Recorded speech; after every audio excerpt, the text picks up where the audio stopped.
Hey les bambins, j'espère que vous allez bien, en tout cas moi ça va nickel. On se retrouve aujourd'hui pour une nouvelle vidéo sur la Ligue 2, la 18e journée.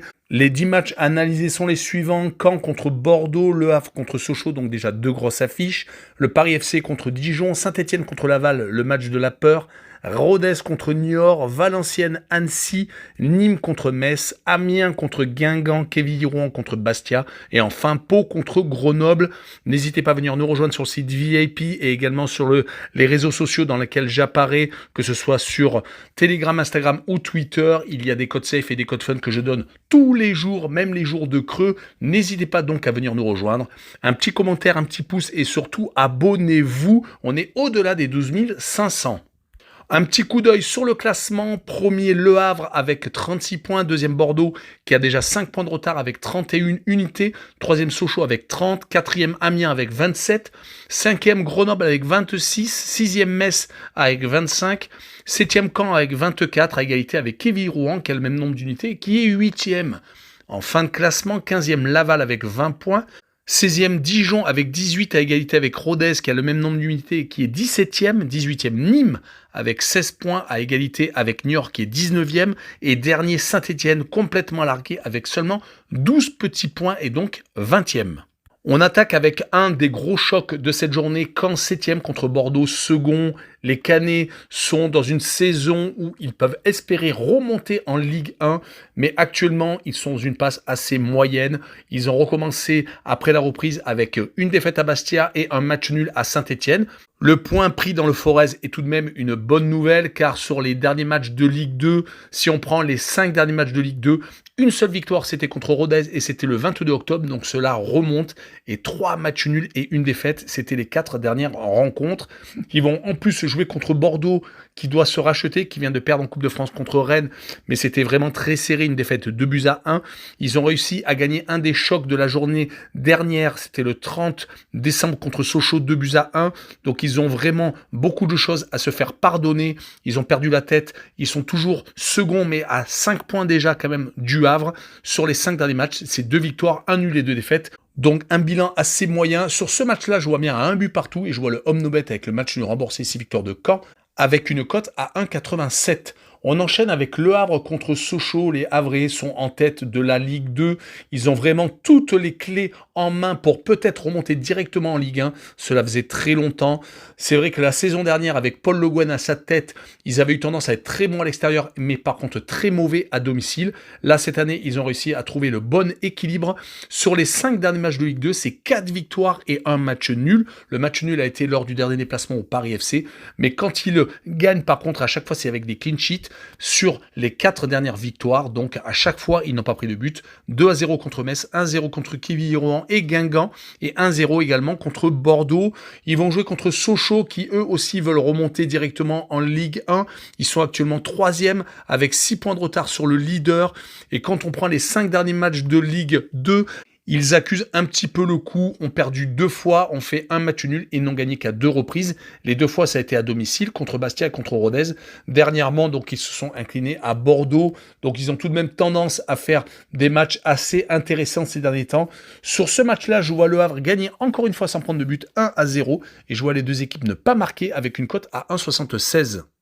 On enchaîne avec le Paris FC contre Dijon, le Paris FC 10e, Dijon 16e. Les Parisiens ne sont pas assez réguliers, c'est là où le bas blesse, même s'ils se sont réveillés depuis la reprise, car ils ne perdent plus ces derniers temps et ils prennent très peu de buts. Ils viennent de se qualifier en Coupe de France pour les 16e de finale après une victoire 3-1 contre Valenciennes, mais on n'avait pas pris l'habitude qu'ils marquent autant de buts. Sur les 2 matchs de reprise en Ligue 2, c'est une victoire à Pau 1-0 et un 0-0 contre le Havre. Mais bien entendu, ce point pris contre le leader est très intéressant. Ils vont jouer contre Dijon qui, de son côté, est toujours au fond du classement. Ils sont juste au-dessus de la barre de relégation, mais ça se joue au goal average. Ils viennent tout de même de remporter une victoire ultra intéressante à domicile contre Laval 5-0, mais ils ont rechuté dans la foulée à Rodez 2-1. Rodez qui est tout de même une des équipes en forme, car ils viennent de se qualifier à Monaco au tir au but 2 buts partout.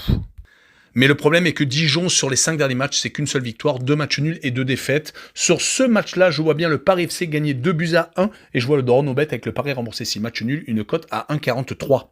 On poursuit avec les Stéphanois qui reçoivent les Lavallois. Les Stéphanois sont derniers, c'est très compliqué. Ils sont à 6 points de la première place non relégable, donc il va falloir vraiment se réveiller. Ils viennent de recruter Charbonnier, l'attaquant auxerrois, qui a d'ailleurs marqué contre Caen, qui les a sauvés du naufrage total. Sur les 5 derniers matchs de championnat, 4 défaites et un petit match nul. À domicile, c'est presque catastrophique, même si c'est là où ils prennent le plus de points. Une victoire, 2 matchs nuls et 2 défaites. Mais j'ai bon espoir qu'il se réveille enfin. Côté Laval, il reste sur 2 défaites consécutives lors de la reprise. 2 lourdes défaites, une 5-0 à Dijon, je l'ai dit un peu plus tôt, et une 3-0 à domicile contre Amiens. Attention, car juste avant la trêve, ils avaient réussi à gagner 2 fois consécutivement à la maison et avaient donc réussi à espérer vraiment se sauver cette année en Ligue 2. Ils sont actuellement à 2 petits points de la première place de relégation.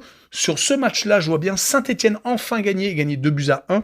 Et je joue la grosse cote, c'est-à-dire le 1,5 but pour Saint-Etienne, avec une cote à 2,12.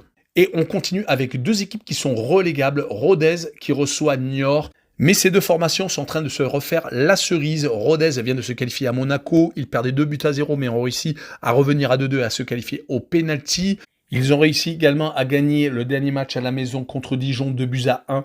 Il restait sur 9 matchs sans victoire à la maison, ce qui était vraiment très compliqué, mais il y a vraiment des bonnes nouvelles du côté de Rodez. Côté Niort, c'est quand même également beaucoup mieux. Ils n'ont pas perdu depuis la reprise, faisant une victoire à domicile contre Pau et faisant match nul à Metz. Rappelons qu'ils se sont qualifiés en Coupe de France contre Granville, une équipe amateur, 3-0. Mais le problème, c'est qu'à l'extérieur, ce n'est pas la grande joie. Après donc ce match nul à Metz, 0-0. Ils n'ont plus gagné en déplacement depuis très longtemps. C'était le 30 juillet à Annecy, 2-1. Depuis, ils ont enchaîné donc les matchs nuls et les défaites. 5 revers et 2 partages de points. Sur ce match-là, je les vois perdre 2-1 et je vois le plus de 2,5 buts sur le match, une cote à 1,52. Le match suivant est Valenciennes contre Annecy. Valenciennes est 9e, Annecy est 14e. Les 2 équipes sont dans 2 dynamiques un peu différentes, car Valenciennes n'a pas gagné depuis la reprise avec 2 défaites, dont une en Coupe de France au Paris FC et un match nul à la maison contre Amiens. Du côté d'Annecy, par contre, ils continuent à surprendre. Le premier avait très mal commencé, mais ils sont en train de se réveiller, car depuis la reprise, une victoire contre Saint-Etienne et un 0-0 contre Nîmes, et une victoire en Coupe de France contre une équipe amateur, 6-1. Donc ils sont plutôt dans une bonne dynamique, mais le problème c'est que Valenciennes fait une saison complètement différente de l'année dernière, où ils sont vraiment solides à la maison. Sur les 5 dernières réceptions, c'est 3 victoires et 2 matchs nuls. Côté Annecy, ils ont plus tendance à faire des bons résultats à la maison qu'à l'extérieur. Une victoire sur les 5 derniers déplacements seulement. Sur ce match-là, je vois bien Valenciennes gagner 1-0 et je vois les 2 équipes ne pas marquer avec une cote à 1,70. On continue avec Nîmes contre Metz. Les Nîmois sont actuellement 18e alors que les Messins sont 6e. 2 donc trajectoires totalement différentes. Les Nîmois viennent de s'incliner à Grenoble en Coupe de France. Ils n'ont gagné qu'une fois sur les 5 derniers matchs de Ligue 2. C'était à domicile contre Bordeaux. Côté Messins, c'est quand même beaucoup mieux, même s'ils se sont inclinés lors du dernier match de Coupe de France à Lyon, mais c'était compliqué quand même. Réussissant à tenir le 1 but partout quasiment jusqu'à la fin, mais ils ont pris un but quasiment dans les 10 dernières minutes de jeu. Rappelons que les Messins sont quand même beaucoup mieux ces derniers temps. Sur les 4 derniers matchs de Ligue 2, c'est 3 victoires contre Saint-Etienne, Paris FC et Grenoble, et un match nul contre Niort, donc vraiment une grosse dynamique actuellement. Je les vois s'imposer 2-1 à Nîmes, et je vois le draw no bet avec le pari remboursé 6 matchs nuls, une cote à 1,65. On enchaîne avec Amiens 4e contre Guingamp 12e, 2 équipes qui sont très irrégulières, mais il y en a une qui tire mieux son épingle du jeu, c'est Amiens. Pourtant, quand on voit leurs 5 derniers résultats sur les 5 dernières journées, c'est assez moyen, voire même passable. Une seule victoire, c'était à Laval lors de la dernière journée, 3-0. Sinon, c'était 3 défaites tout de même. Et un match nul. Sans cette mauvaise série, il pourrait même se retrouver collé au premier Le Havre. Du côté de Guingamp, la dynamique est à peu près similaire. Une victoire, 2 défaites et 2 matchs nuls sur les 5 derniers matchs de Ligue 2. Mais quand on voit leur dernier match contre Quevilly-Rouen, on peut s'inquiéter. Pourtant, ils faisaient partie des ambitieux en début de saison. Sur ce match-là, je vois bien un but partout entre les 2 formations. Et je vois la double chance N2 avec une cote à 1,61. On poursuit avec Quevilly-Rouen qui reçoit Bastia. Quevilly-Rouen ne fait pas trop de bruit, mais leur saison est vraiment très intéressante. Ils sont actuellement 8e avec 24 points, sont à seulement 7 points de Bordeaux qui est second. Quand je dis 7 point seulement, c'est que vraiment au départ, Quevilly-Rouen faisait partie des équipes qui étaient carrément promises à la descente, mais actuellement, ils viennent de gagner leurs 2 derniers matchs de championnat, 2-0 contre Grenoble et 2-0 contre Quevilly-Rouen, mais ils restent sur 3 victoires consécutives, à chaque fois sans encaisser de but et à chaque fois en marquant 2. Ils vont jouer contre Bastia qui de son côté est assez intéressant également. Ils viennent de se qualifier au pénalty contre Évreux en Coupe de France. Donc ils sont passés de justesse à côté de l'élimination et ils viennent de gagner leurs 2 derniers matchs de Ligue 2, à chaque fois 1-0 à la maison contre Caen et contre Valenciennes. C'est très intéressant, mais je vois Quevilly-Rouen profiter de sa dynamique et gagner 2-0 et je vois Quevilly-Rouen marquer le plus de 1 but sur le match, une cote à 1,66, ultra intéressante. Et on finira par Pau contre Grenoble. Les Palois sont 13e, Grenoble est 5e. Pau vient de réussir l'exploit de éliminer Montpellier 2-1 en Coupe de France. Il restait pourtant sur 2 défaites depuis la reprise, une à la maison contre le Paris FC et une à Niort 2-1.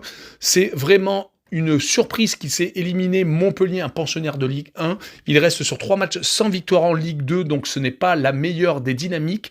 Ils vont jouer en plus contre Grenoble, qui est bien classé, qui vient d'éliminer Nîmes, également en Coupe de France, mais qui avait commencé par 2 défaite lors de la reprise contre le Quevilly-Rouen que je viens de vous décrire juste avant et contre Metz, à chaque fois sans marquer de but.